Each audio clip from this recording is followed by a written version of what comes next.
అంటే ఈ ప్రభుత్వం ముఖ్యంగా రేవంత్ రెడ్డి ప్రభుత్వం ఇరిగేషన్ మీద అసలే శ్రద్ధ లేదు.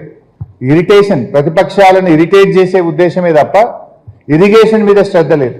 ఎంతసేపు ఎవరికి ఎట్లా కేసు పెట్టాలి, ఎవరిని ఏ కేసులో ఇరికించాలి, అక్రమ కేసులు పెట్టుడు, అర్ధరాత్రి పూట అరెస్ట్ చేసుడు, రైతులకు బేడీలు వేసుడు, మహిళా జర్నలిస్టులను అరెస్ట్ చేసుడు, ఇది తప్ప ఈ రాష్ట్రంలో సాగునీటి రంగాన్ని ఎలా అభివృద్ధి చేయాలి, పక్క రాష్ట్రాలు కడుతున్న అక్రమ ప్రాజెక్టులను ఏ రకంగా అడ్డుకోవాలనేటువంటి శ్రద్ధ కానీ ధ్యాస కానీ ఈ ప్రభుత్వానికి లేకుండా పోయింది. ఆనాడు సమైక్య రాష్ట్రంలో మనందరూ ఇదే నాయకులు, ఇవాళ ఉండేటువంటి ఈ రాష్ట్రాన్ని పాలిస్తున్నటువంటి ముఖ్యమంత్రి నుంచి మొదలుకొని మంత్రులు ఆనాడు సమైక్య పాలకుల దగ్గర బానిసల్లాగా బతికారు. ఈరోజు స్వరాష్ట్రంలో కూడా తెలంగాణ ఆత్మగౌరవాన్ని ఇవాళ పక్క రాష్ట్ర నాయకత్వానికి తాకట్టు పెట్టే పరిస్థితి జరుగుతూ ఉంది. ఇవాళ రాష్ట్ర ప్రజలు గమనిస్తూ ఉన్నారు. మీ మౌనం వెనుక ఉన్న అర్థమేంది? మౌనం అర్ధాంగీకారము అంటారు.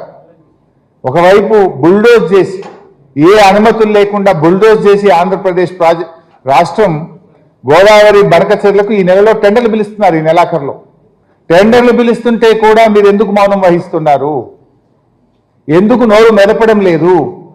ఇలా కృష్ణా నీళ్లు తాత్కాలిక ఒప్పందం ప్రకారంగా 66-34 కృష్ణా నీళ్లు అక్రమంగా తాత్కాలిక ఒప్పందానికి మించి తీసుకుపోతుంటే కూడా కిమ్మనరు కమ్మనరు, సపోర్ట్ చేయరు.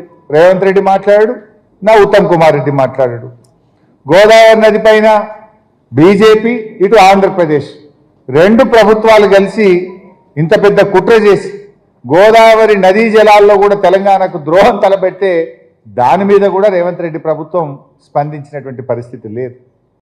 గోదావరి నది పైన బీజేపీ, ఇటు ఆంధ్రప్రదేశ్ రెండు ప్రభుత్వాలు కలిసి ఇంత పెద్ద కుట్ర చేసి గోదావరి నదీ జలాల్లో కూడా తెలంగాణకు ద్రోహం తలపెట్టే దాని మీద కూడా రేవంత్ రెడ్డి ప్రభుత్వం స్పందించినటువంటి పరిస్థితి లేదు. అంటే ఇలా నిధులు వాళ్ళకే, నదులు వాళ్ళకే. ఇలా ఢిల్లీ తీరు ఎట్లుందంటే నిధులు ఆంధ్రప్రదేశ్కే. మనం చూసిన మన బడ్జెట్ పెడితే రెండు బడ్జెట్లో కూడా ఆంధ్రప్రదేశ్కేమో నిధుల వరద, తెలంగాణకు గుండు సున్నా. నిధులు ఆంధ్రాకే, నదులు ఆంధ్రాకే, తెలంగాణకు గుండు సున్నా. ఇది ఇలా ఢిల్లీ పాలకుల వైఖరి. ఈ రాష్ట్రంలో ఉన్న 8 మంది బీజేపీ ఎంపీలు కానీ 8 మంది కాంగ్రెస్ ఎంపీలు తెలంగాణకు నిధుల్లో, నదుల్లో అన్యాయం జరిగినా కూడా నోరు విప్పనటువంటి పరిస్థితి మనం చూస్తూ ఉన్నాం. ముఖ్యంగా 2 కేంద్ర మంత్రులు ఉంటారు. ఈ మన రాష్ట్రం నుంచి ఉన్న 2 కేంద్ర మంత్రులు ప్రపంచమంతా మాట్లాడతారు. ఏడేడ చీమ చిటుకుమన్నా, బయట యుద్ధం జరిగినా మాట్లాడతారు.